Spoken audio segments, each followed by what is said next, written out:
At 73 years old, Glenn Hughes, a name that has become synonymous with rock and roll, is making waves again, this time with some shocking revelations about his time in Deep Purple.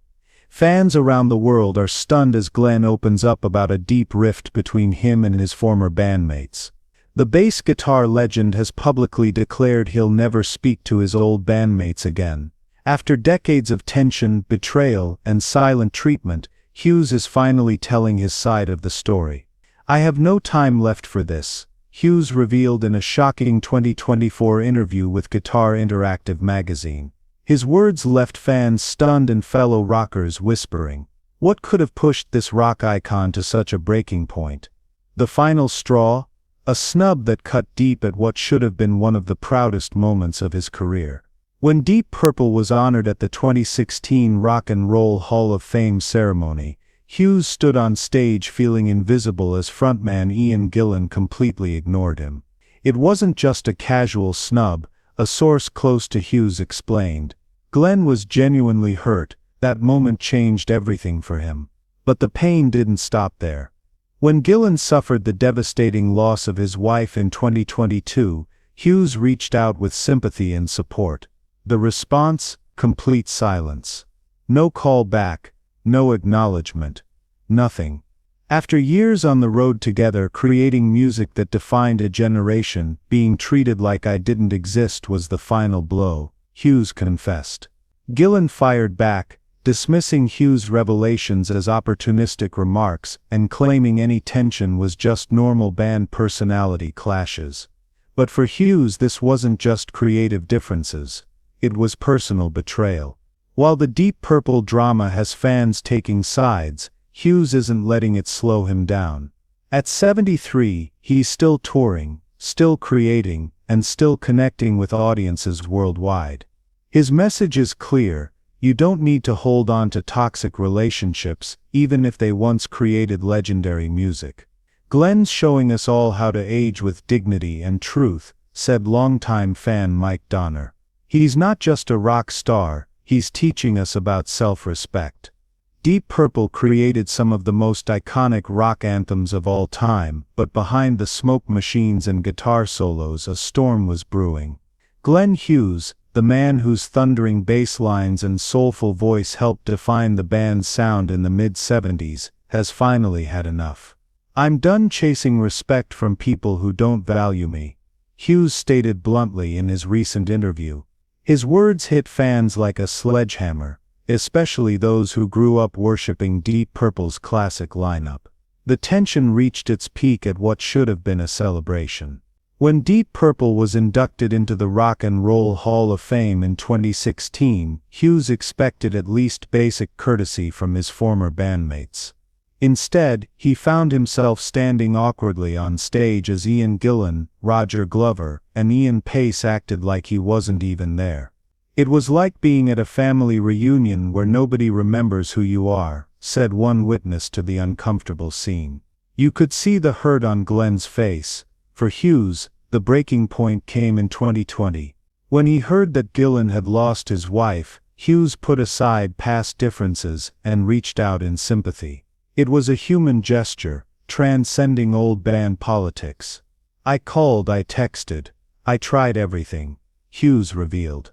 "Not even a thank you or I got your message. Nothing." This silence spoke volumes to Hughes. After decades of shared history, the tours, the albums, the highs and lows of rock stardom, being ignored during such a personal outreach felt like the ultimate rejection. "That's when I knew it was truly over," Hughes admitted. "At my age, life's too short for one-way relationships." When asked about Hughes' comments, Ian Gillan didn't mince words.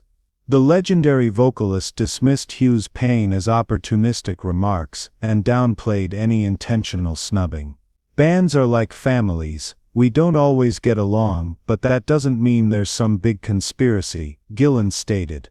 "Glenn sees things his way, we see things differently, but many close to the situation say Gillan's response only proves Hughes' point. He's still not acknowledging Glenn's feelings," noted rock journalist Sandra Winters. "It's exactly the kind of dismissal Glenn's been dealing with for years." Hughes' story pulls back the curtain on the reality of being in a legendary rock band. Behind the gold records and sold-out stadiums are real people with real feelings. Fans see the music, the performances, the image, explains music psychologist Dr. James Norton. They don't see the personality clashes, the power struggles, the egos that can tear bands apart from the inside. For Hughes, the cost became too high. Despite Deep Purple's undeniable place in rock history, he's chosen personal dignity over maintaining a false image of brotherhood. "I gave my voice, my talent, my passion to that band," Hughes reflected. "To be treated like I don't matter? No thanks. I've moved on." While the Deep Purple chapter may be closed, Hughes isn't fading away. At 73, when many rockers have hung up their instruments, he's still touring extensively and recording new music. "Glenn's voice is somehow even more powerful now," raved one concert reviewer, after a recent show. "He's not riding on nostalgia, he's creating vital music right now." This forward momentum seems to be Hughes' best revenge. Rather than dwelling on past hurts, he's channeling his energy into new projects and connecting with fans who appreciate him for who he is today. "The fans are what matter most," Hughes emphasized. "They're the ones who've stuck with me through everything." That's real loyalty. Hughes' revelations have left some fans struggling with how to feel about Deep Purple's music. Can you still enjoy Smoke on the Water, knowing the musicians behind it might not even speak to each other? Absolutely, argues music historian Patricia Coleman. The music exists beyond the personal relationships. What Deep Purple created together will always be important, even if the creators have fallen out. Others feel differently. "It changes how I hear the songs," admitted longtime fan Trevor Walsh. "I can hear the tension now in ways I never did before." Perhaps the most powerful aspect of Hughes' story isn't about music at all, it's about self-worth. At 73, he's demonstrating that it's never too late to stand up for yourself and demand respect. "I spent too many years trying to fix relationships that weren't fixable," Hughes confessed. "Now I focus on people who value me. That's what matters at my age." For younger musicians coming up in the industry, Hughes' stance offers an important lesson about boundaries and self-respect in an industry famous for chewing people up and spitting them out.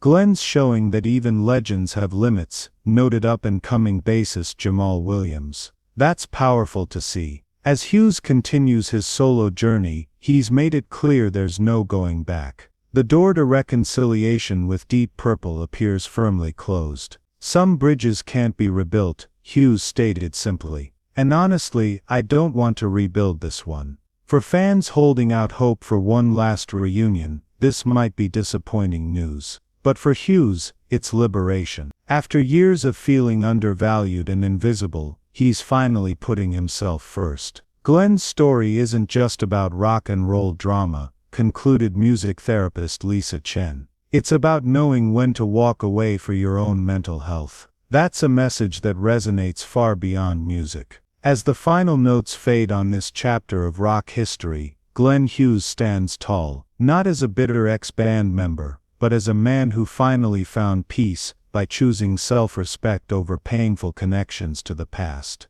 For Hughes, the music plays on, just without the purple.